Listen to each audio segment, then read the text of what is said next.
Hey everyone, and welcome to another episode of Million Dollar Media. I'm your host, Max Kellerhalls, and today I'm going to be reviewing the newest Ghostbusters film, Ghostbusters Frozen Empire. This is a direct sequel to the 2021 Ghostbusters Afterlife, which was a legacy, requel, reboot to the original Ghostbusters film. So yeah, this movie basically follows the Spengler family who have now moved back to New York. They're no longer in Oklahoma. They're back in the Big Apple. They live at the firehouse now. They're basically the new Ghostbusters, going around busting ghosts in the city, causing massive property damage everywhere, just in the style of Ghostbusters before. Then one day they soon uncover a plot where this magical orb contains this spirit demon person, whatever you want to call it, that vows to raise an army of the dead and take over the world and bring us back to another ice age. Alright, for me, just a little background, I do love the original Ghostbusters. We've talked about it before on the channel during the Graveyard Shift. I love that it's a mix of like horror, fantasy, and especially comedy. It just feels so unique in its approach. Just a bunch of exterminators going up against something that's just very high concept with like ghosts and parallel dimensions and all sorts of weird shit. But they bring it down to such a unique and relatable level. So I just love the original film. It's so, like, the casting's great, the characters are fun, some of the funniest lines in movie history. Yeah, it's just a classic film, and I don't believe that any of the sequels or remakes have ever lived up to the original. So how does this one fare? I think it's good. I think it definitely has some problems, which I'll get into. This being more of a direct sequel to Ghostbusters Afterlife, you have to go in knowing that you're not going to see many of the old characters that you want to, but you'll still see them throughout the movie. Whether or not you'll like this movie is if you like the Spengler family element of things, and personally, I do. I like the characters from Afterlife. I thought Afterlife was a very fun movie. Definitely like a very loving homage to Harold Ramis, and just a very fun throwback to like 80s kids movies of that time where it's a little bit edgy. In this movie, I like most of the characters. Not all, but most. I like most of the Spengler family. I like the mom. The mom is very fun. Paul Rudd is Paul Rudd as usual, so he's just very charming, very likable. And I also really like Phoebe, played by McKenna Grace. Just how weird she plays it. She stood out in that first film, and that's what I really liked about that character and that performance. I talked a little bit about how you'll get a couple of the old Ghostbusters. In this film, compared to the original Ghostbusters are very important to this plot.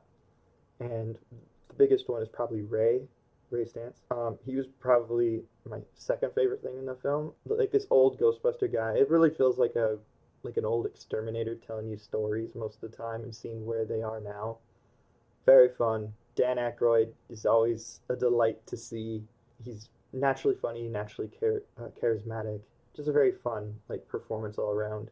He was always my favorite character in the original film. It's weird. They make him more like Dan Aykroyd in real life, in that he's kind of this loon who believes in all sorts of magical and mystical things. That's kind of fun. And he's got like his own little shop. One other character I do like is Podcast. In the original film, I really liked that character. I thought he was so fun. Like, such a fun little character, little side character in the first film that I was really hoping that they would do more with. And they do in this film. Oh man, did that kid, like, his voice got deep. Like, Jesus. That kid aged in between films. But still, like, I thought he was very funny. Of course, I find the podcaster relatable. And I'm so happy that they teamed him up with Ray, because it's just two nerds just geeking out over like ghosts and spiritual stuff and all these cryptids and all kinds of stuff. It was a very fun like pairing of those two characters, because you got a hint of it in Afterlife, but in this they really just go all for it. Another character that I can't go into too much that I did like, one character named Melody, played by Emily Allen Lind. I can't get too much into that character because so far they haven't really showed much of this character in the trailers. All I'll say is I thought she played that role very well, and any problems I have with that character is more story-based reasons. But I still liked her performance as this particular character. I also say that this movie feels more like the original Ghostbusters in that, again, they bring it back to New York. They're in the firehouse. They're investigating in like the library. So it's just more to this that feels like the original. Maybe not that 80s grimy New York kind of feel, but still a New York film. And also, I like that they just have a bunch of comedic actors in the film, like new characters. Like they brought in Patton Oswalt, they brought in Kumail Nanjiani, who all just kind of like bring a little of that original like fun, shoot the shit kind of like talking and like joking around kind of attitude. Maybe it's not as like natural as the original. I like a lot of the new ghosts in this film. I thought the villain was really interesting in presence only. We'll get into my thoughts on the villain negatives really. But the ghosts that I did like were the possessor, this new ghost that they've introduced in this film that can take hold of inanimate objects very quickly. And there's a lot of fun things they do with that concept. It was a terrifying yet funny ghost idea that sits perfectly with a Ghostbusters film. Slimer's back, so if you like Slimer, he's in this. Apparently, they used puppets in this film because I saw at the end of the credits, they credited two puppeteers, one for the main villain, Garaka, and one for Slimer. And there are some moments in the film that do look straight up like the original in that it's a puppet on green screen. But then there are also some moments where it looks like they just made a CG model. Especially with the main villain, that just looked like CG the entire time. I did not see any instance of puppetry. So yeah, I don't know. If they did use puppets, cool. I didn't see it on screen. Overall, I enjoyed this movie and I want to see more from the Spangler family and this franchise. You could do a lot of really cool things with this franchise. I just think that honestly, you gotta like let go of that first film and just do something unique with the concept. Because I feel like the downfall of most of the Ghostbusters films after the first one is that they're trying to catch lightning in a bottle with that first film, and you just can't. So the second film tried to basically remake the first film. The remake with all the girls tried to basically be the first film again. Didn't work. Afterlife basically then just used the villain from the first film. A lot of story beats from that original film were just kind of copy and pasted into Afterlife, and it kind of made that film a little like derivative, but still fun and unique. And then going into this film, I was looking forward to, okay, we're done with Gozer. We're just going to have a new villain, going to be back in New York. We're going to tell our own story that's kind of like an episode of like the Ghostbusters cartoon. That sounded like a lot of fun to me. And for the most part, if you're looking for that, you'll get that in this film. It's definitely like another adventure for the Ghostbusters.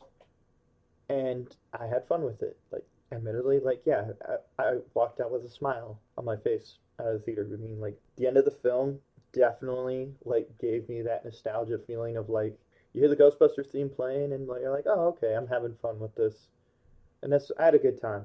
My biggest negative of the film is that this movie has way too many characters in it. You have the Spengler family, which has 4 members. You have their friends, which is Podcast and Lucky. Then you have the original Ghostbusters, minus, of course, Harold Ramis. But you got Bill Murray, Ernie Hudson, Annie Potts, Dan Aykroyd, and you also bring back Peck from the original film, or Dickless from the first film. Then they introduce more characters into this film with like this techie named Lars who looks straight up like Egon from the cartoon, which I thought was a cool detail, but the character just kind of felt not needed, and they kind of just write him off. For the third act, he's just not there. Then you got Patton Oswalt and Kumail Nanjiani, who are just new characters again, especially Kumail Nanjiani, who just plays a very big part in the final act of the film.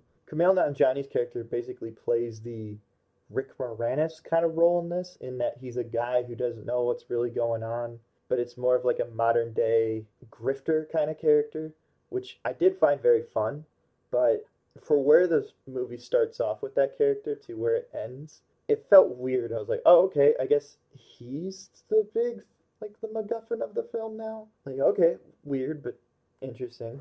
And then you have this Melody girl in the film who plays another very big, important part in the film that I can't talk about. The film is just packed. The story knows where it wants to go, but it takes so many freaking detours to characters that are really not that important to the story, ultimately to get you to one point. And there's some parts of this film where there's major reveals and there's major plot twists, and they don't really feel all that earned because there's just too much going on with all these other characters. Finn Wolfhard and Bill Murray feel kind of pointless in this film. Bill Murray more than Finn Wolfhard because Finn Wolfhard is at least part of the main character's family.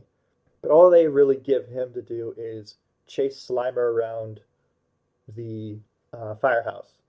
That is it. So it really feels like his character's just shoehorned in to do this really random plot, B plot. It's not even a B plot, it's this D plot where he just goes around chasing Slimer and just to get Slimer in the film. I like Slimer, but it felt odd to have this character just kind of like in the background for most of the film. And he gets a little bit of like a friendship with Kumail Nanjiani, but I would have liked to have seen more of that rather than the Lars character. The character looks like Egon from the cartoon. And hell, even the Celeste O'Connor, Lucky, from the first film, like they don't give any good explanation to why she's in New York. It just feels like she's in the first film. We got to put her here in the sequel. She just felt very out of place.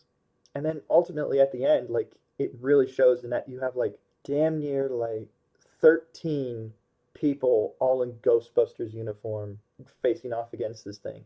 And it just feels packed. And they don't really do much with that concept of like 13 people have Ghostbusters costumes. They just kind of do the, all right, let's just shoot at the one thing and hopefully we can catch it. They don't like go around chasing other ghosts. It's like, no, we got to focus on this one thing. Which, I mean, I get it, but it also kind of like makes this big, important climax feel really small when it just takes place in the firehouse. Like, that's it? Like, it felt very underwhelming. That was kind of my big problem with the villain, in that they build him up very well, and the tension of that little orb that he is trapped in is very well done. However, when he's released, you can't understand most of what he's saying because his voice is so deep and reverbed and bassed. You can't understand a thing he's saying. The design is interesting enough, but it's something that you have seen before. Like I didn't really find the villain all that special at the end. But going back to like characters that are just kind of there in the film, Bill Murray has like 3 scenes in this film, 2 of them being in the climax, and then he just has 1 scene prior to this just kind of showing up out of nowhere to help this one situation out. It just felt like, okay, Bill Murray was in the original, so we have to have him in this new one. You didn't need him there. Bill Murray doesn't add anything to this film. You could basically cut all of his scenes and the film. If I were to cut anything, I'd cut him out. And honestly, I just feel like the original Ghostbusters cast just kind of needs to like not be there in the sequel. Probably the only characters we want to bring back are Winston and Ray, because those characters make sense to the overall story and plot of these new films, in that Winston is funding the new Ghostbusters and Ray owns a spook inspector shop. They really need to move on from that first film, otherwise this film is just going to drive itself into the ground. And I feel like people are kind of getting to that point where it's just like, okay, cool, cool, we're in New York, we see the firehouse, the fire pole, yeah, cool. Can you show me something new? And that really sucks for this film because they were going in a new direction with a new villain. There's going to be a frozen apocalypse. You're going to get some snow gear. It's going to be a very different kind of element overall. So you don't even get that. Like, it just all happens in the last 15 minutes of the film. This frozen empire thing, you don't really get to see this frozen empire. I don't even know why they say it's an empire. The villain's overall plan doesn't really seem to imply that he wants to rule anything. He just wants to destroy. So I don't get the title of the film. Honestly, I feel like in between production and release, they have cut some major stuff out, or because there's moments in the trailer like Celeste O'Connor lucky her like you see her eyes start to freeze over. Not in the film. There's a moment in the first trailer where you see the Spangler family all in like snow gear. Not in the film. The snow gear doesn't really. None of the characters except for like two wear the snow gear. So I don't know where that scene went. I feel like something happened in the editing process of this film to really screw it over, which is a total Sony move. So I don't like, I wouldn't be surprised if that is the case. There is one thing about this film that I do want to talk about, and that is the side plot with Phoebe and Melody. I'm going to say this right off the bat. Spoilers. It's the only spoiler I'm really going to talk about, but it's a big issue I have with the film. So, Melody is a ghost. Melody's a character that died in a fire. She's cursed to be 16 for the rest of her existence because she's dead, so she's not alive, so she's just kind of there, not really knowing what to do, and she wants to basically figure out a way to make it to the other side and kind of officially die because she's tired of just existing on this weird plane of living and dead. And she befriends Phoebe. They play chess, they talk with each other. I thought, and I might just be reading into this, I thought her and Phoebe liked each other, but I think the filmmakers or the studio, I should say, were really worried about like having a gay character in the film. I feel like the studio didn't want to touch on that idea, so they just kind of do this. I don't know. There's just certain looks the characters give each other that I'm like, that doesn't look like a friend thing. That looks like a more than friend thing.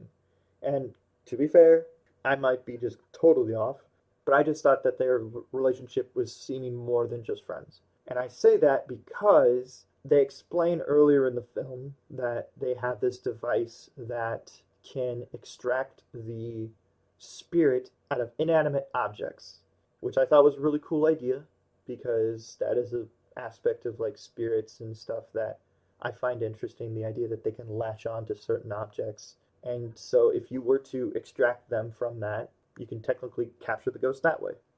So cool concept. My problem is they introduced this really problematic story point where Phoebe goes into that machine to extract her soul out, to basically exist on the same dimension as Melody. That itself was the dumbest possible thing this character can do. I understand that she was at her emotional low in the film, but to basically have this character try to kill herself just to connect with someone that is also dead kind of rubbed me the wrong way even while I was watching it. This wasn't something I thought of like, oh, like after the film. No, this was something I was sitting in the theater watching this go down. I'm like, I don't like this. This is bad. I could be reading way too much into it, but this is what I got out of it. And I would have forgiven them if they at least touched on, hey, she tried to kill herself. I know that's not a very fun concept to talk about in the film, but to just outright ignore it afterward and just kind of be like, all right, we got more important things to deal about, just felt very out of left field. And I don't know, I just felt like they kind of ruined a concept that I thought was really cool with the soul extractor thing, or the spirit extractor thing, I should say. And to use it in this way for a sort of will they, won't they romantic friendship plot. I don't know. Just even the way they shot some of the shot structure and frames felt very like they're gonna kiss, aren't they? Like it felt like that's what was gonna happen. And if that was what they were wanting to do, commit to that. Like commit to that kind of relationship. But to do this idea and basically not commit to that relationship, not talk about the idea that this character tried to kill herself just to talk with this girl, and ultimately to just have it be this like forced way to have the main villain get out of his container. That's where the film kind of lost me and ultimately became just a okay film. Like, this film isn't bad. It has one element that I do find very problematic, and I hate using that word because it makes me sound very pretentious. However, like, that can be read in a way for children, because that's ultimately what the Ghostbusters franchise is for, children. There's some adult jokes, very much so in this film. So to kind of plant that idea in their head to like, hey, you could do this life risky thing just to talk with a loved one, it just bothered me to no end. Because, but the topic of suicide is one that I care about deeply, and I always try to champion for better mental health representation in film. So for a big budget family film like this to just kind of like ignore any interesting conversation about what this girl tried to do and just move on with it like it's nothing really bothered me. So yeah, that's my big negative of the film. It may not bother anybody else, but for me, I saw that as a problem. But yeah, that's Ghostbusters Frozen Empire. I thought it was fun overall, except for that one element, and I think it's trying to do something different, but ultimately its biggest weakness is that it's just relying too much on the original. So if I were to rank the Ghostbusters films, it would be Ghostbusters 1, Ghostbusters Afterlife, Ghostbusters 2, Ghostbusters Frozen Empire, Ghostbusters 2016. Definitely not the worst of the series, but not the best. Let me know what you guys think of the film. Let me know what your favorite Ghostbusters film is. Do you like the all-girl version of the Ghostbusters? I don't know. Let me know. Let me know what you think. If you like this video, hit the like button. If you want to see more, hit that subscribe button. Subscribe to us on Patreon, where you can listen to all of our videos unedited. And for the month of April, we're going to be releasing a very, let's say, not family-friendly video on Patreon for you guys to enjoy. So can't wait for that. Yeah, share this video around, have some fun with it, and yeah, that's all I gotta say. Bye.